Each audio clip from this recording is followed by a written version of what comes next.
Dani, a primeira pergunta é a seguinte: eu queria que você explicasse pra gente, né, de forma resumida e didática, o que é ser de direita e o que é ser de esquerda.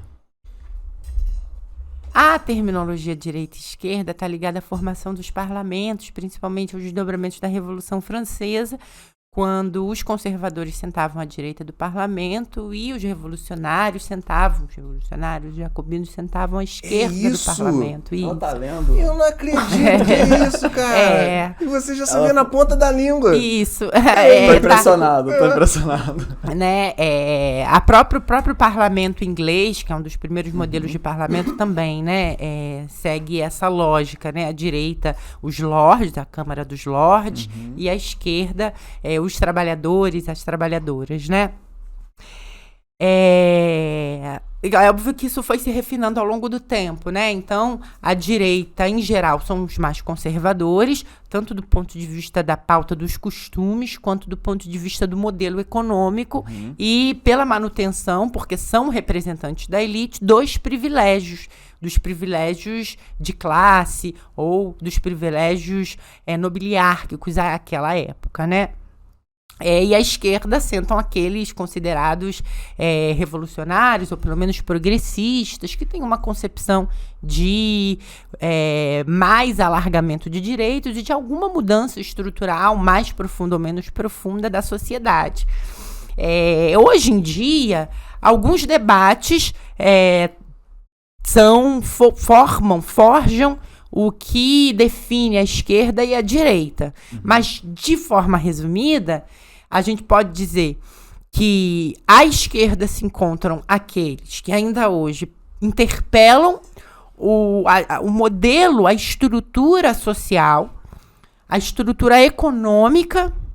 Então, aqueles que defendem mais distribuição de renda, aqueles que, a partir disso, defendem mais Estado e que defendem um protagonismo maior das trabalhadoras e dos trabalhadores, e também aquelas e aqueles que defendem uma sociedade menos conservadora, uma sociedade menos rígida do ponto de vista de dogmas e costumes, que estão ligados à orientação sexual, que estão ligados, enfim, determinados a expressão da religiosidade, enfim, a comportamentos de modo geral, né? Então, esses estão à esquerda, defendem uma sociedade menos rígida, né? Que inclua mais a diversidade. Isso de forma resumida. Não, tá ótimo. E à direita estariam aqueles mais tradicionais, que estão ligados mais aos dogmas e aos valores mais tradicionais de uma sociedade. Mas isso é difuso, porque há partidos, por exemplo, e há coletivos, e há grupos políticos que se definem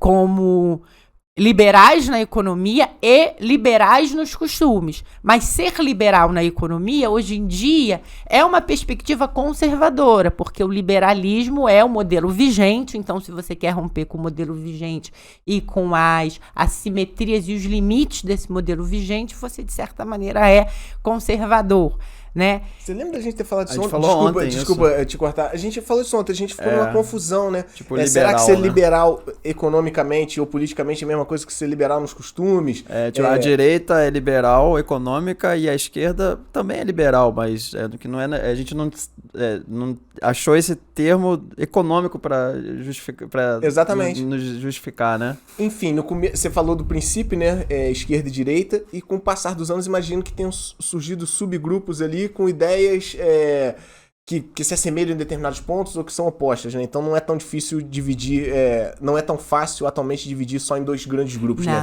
Esquerda e direita. Eu acho que tem liberais, conservadores e não conservadores, e enfim. Essa seria a segunda pergunta que a gente já escreveu aqui.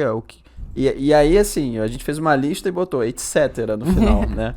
E aí vem liberal, conservador, e aí você já deu uma introdução muito boa com isso.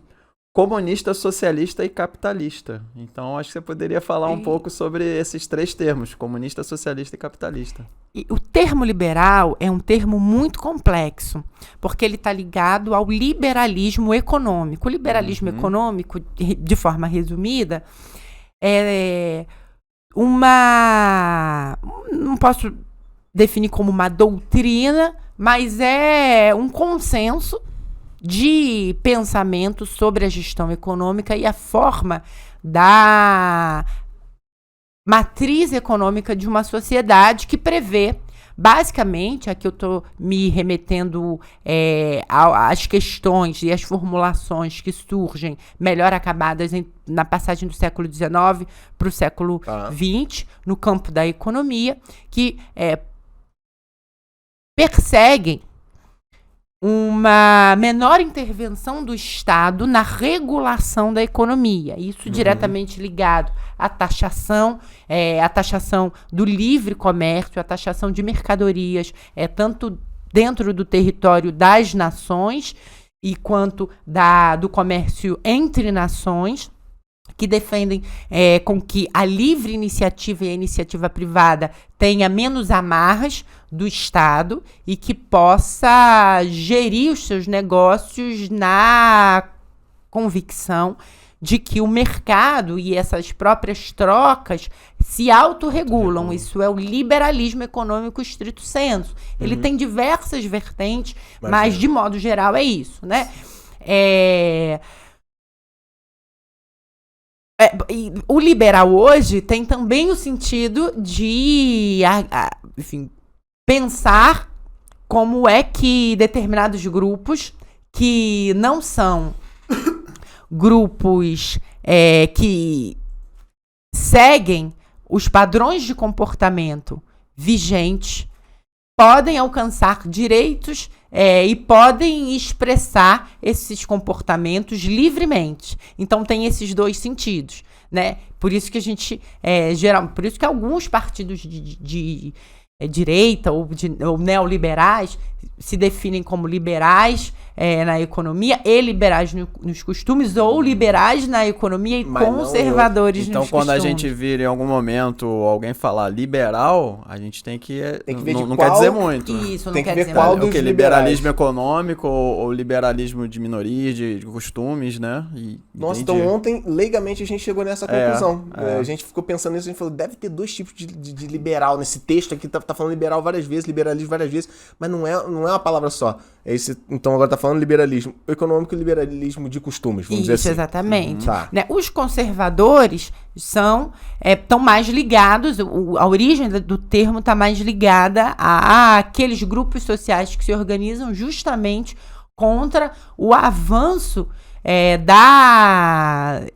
das conquistas desses grupos que têm orientação sexual, têm expressão religiosa, diferente daquela hegemônica dentro de uma sociedade. Sim, né? As minorias. Que são as minorias. Então, esses grupos que se organizam para a manutenção de dogmas e de valores mais tradicionais são os conservadores, né? Tá. Quais são as outras terminologias? Vou rever muito esse episódio, cara. Eu achei fantástico. Muito obrigado pela Imagina. informação. Já valeu Topzera. o podcast inteiro, só isso aí. Mas ainda tem mais. Comunista, socialista e capitalista. Então, ao longo do século XVIII, imediatamente após as grandes revoluções industriais, com o avanço do acúmulo de capital, com as revoluções na Inglaterra e depois as revoluções políticas na França, né? O que a gente observa é a passagem de um modelo de base econômica, de matriz econômica e produtiva, baseado nas trocas, no acúmulo de moedas e no predomínio da atividade rural e no predomínio do acúmulo de riquezas através do comércio de mercadorias para a produção, para a esfera da produção. Então, Sim. existe, com o refinamento do processo de produção, a gente tem um aprofundamento da hiperexploração do trabalho, propiciado pelas máquinas e que propicia o acúmulo de capital nas mãos de alguns poucos que vão deter os meios de produção. Tem um debate do Marx, né, quer dizer, enfim, eu vou adiantar aqui um pouco, mas eu vou voltar. Tem um capítulo do Marx, se eu não me engano, está no livro 3 do Capital, que é a assim chamada acumulação primitiva, que ele dá conta um pouco de como esse processo se deu ali na Inglaterra.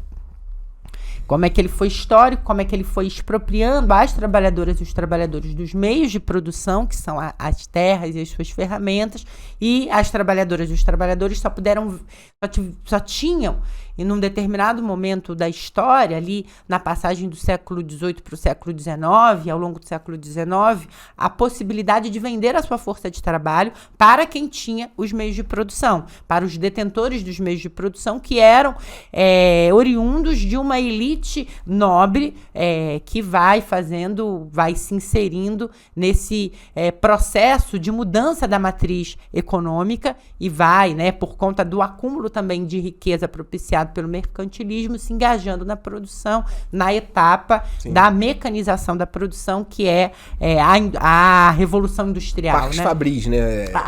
São os grandes parques Fabris e os donos, né, que são geralmente os donos de terra, que são nobres, né? Sim. E que vão gerindo a economia, o comércio, vão mudando a dinâmica do comércio interno e das relações comerciais com outros países.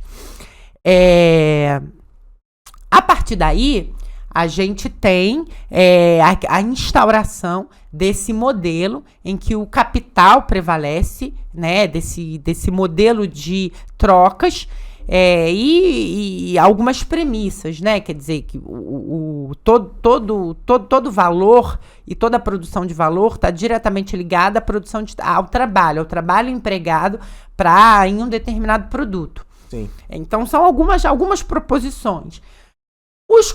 O comunismo, ou o socialismo, ou as perspectivas socialistas, utópicas, elas surgem no momento histórico, no século XIX, em que as grandes contradições do capitalismo e as promessas do capitalismo de ser um movimento e de ser um modelo econômico e com proposições políticas que vai promover o bem-estar social, quando essas promessas se demonstram na prática não realizadas. Então, os socialistas utópicos surgem ali no início do século XIX. E à medida que o movimento de trabalhadoras avança e que alguns formuladores do movimento, ou com relação com o movimento de trabalhadores reivindicando direitos, vai se organizando para denunciar o capitalismo e as próprias promessas da Revolução Francesa e da própria Revolução Industrial, promessas que não deram certo, vai se refinando o pensamento e as formulações sobre o capital e sobre o sistema capitalista, do ponto de vista histórico, quais são as suas origens históricas, como é que é o seu funcionamento organicamente, o que dentro da sua lógica há de previsibilidade, há de possibilidade, qual é a função desse movimento de trabalhadoras e trabalhadores que não viu as promessas de distribuição de renda e de conquista de direitos se realizarem para eles, né? Então, o Marx surge nesse processo. Marx, ele é um dos maiores estudiosos do capitalismo. Ele, do ponto de vista científico, não foi superado, na minha opinião, e acredito que as suas proposições e as suas conclusões também não foram superadas. Mas mesmo os liberais, alguns liberais mais honestos, e que são, enfim, grandes teóricos, afirmam que o Marx, como estudioso do capitalismo, não concordam com as conclusões, mas como estudioso do capitalismo não foi superado, porque estudou muitos aspectos do capital e compreendeu... Até para combater o capitalismo ele teve que ser o melhor e o maior estudioso, entendedor daquele assunto, né? Isso. E aí o que ele propõe? Esses movimentos, então o socialismo é um movimento e é o acúmulo de formulações que propõe uma mudança de modelo de sociedade que entende que o produto e os recursos precisam ser distribuídos de forma equânime. E, para isso, é preciso que a gente rompa com a lógica do capital, né, do capitalismo, que prevê, na sua essência, como premissa, a posse, a detenção dos meios de produção. Sim. Por um grupo ou por um indivíduo. O comunismo, e aí, enfim, o Lênin, mais tarde, na Revolução de 17, eu tô tentando resumir, mas são muita coisa. É muita coisa, né? Mas fica de boa que Tá tá flanhando. incrível, cara. Ele é talvez o maior formulador desse debate, né? O Marx também já vinha formulando, mas o socialismo seria uma etapa. Quando Marx formula, né? Ele propõe o seguinte, o Lenin vai aprofundar. O socialismo seria uma etapa em que as trabalhadoras e os trabalhadores fariam uma revolução, romperiam com a lógica da democracia burguesa, a lógica da democracia representativa, proporiam um outro modelo econômico que é marcado pela propriedade estatal dos meios de produção. Sim. Das fábricas, da terra, não das casas, né? Não das roupas, mas dos meios de produção. Sim. Né? E a política seria conduzida pelas trabalhadoras e pelos trabalhadores eleitos e haveria uma descentralização do poder através de modelos como, por exemplo, os soviets ou pequenos comitês de bairro que vão construindo acúmulo político progressivo para poder ter atuação política. Esse seria o socialismo. À medida que a consciência de classe avança, o Estado, que, em tese, né, tanto da perspectiva marxiana do Marx, quanto nos aprofundamentos e pontuações leninistas, seria a expressão da política da burguesia, a superestrutura da burguesia. Então, esse Estado seria abolido. O socialismo, portanto, seria uma etapa de transição em que o Estado seria gerido pelo conjunto das trabalhadoras e dos trabalhadores e passaria por reformulações progressivas até que, numa etapa posterior, ele seria completamente abolido porque não teria mais necessidade de um Estado regulador, né? Então, haveria, por conta do adensamento das consciências, uma possibilidade de equalização da vida, né? E esse seria o comunismo. O comunismo é a abolição do Estado. O socialismo é a propriedade estatal dos meios de produção, regulando a distribuição e abolindo a perspectiva de classes. E o comunismo seria um lugar, portanto, onde as classes já não existiriam. A gente teria uma grande classe, uma única classe, que seriam as trabalhadoras e os trabalhadores, e o Estado ruiria. Não haveria necessidade do Estado. Não haveria necessidade do Caraca. Estado. Cara. Brum!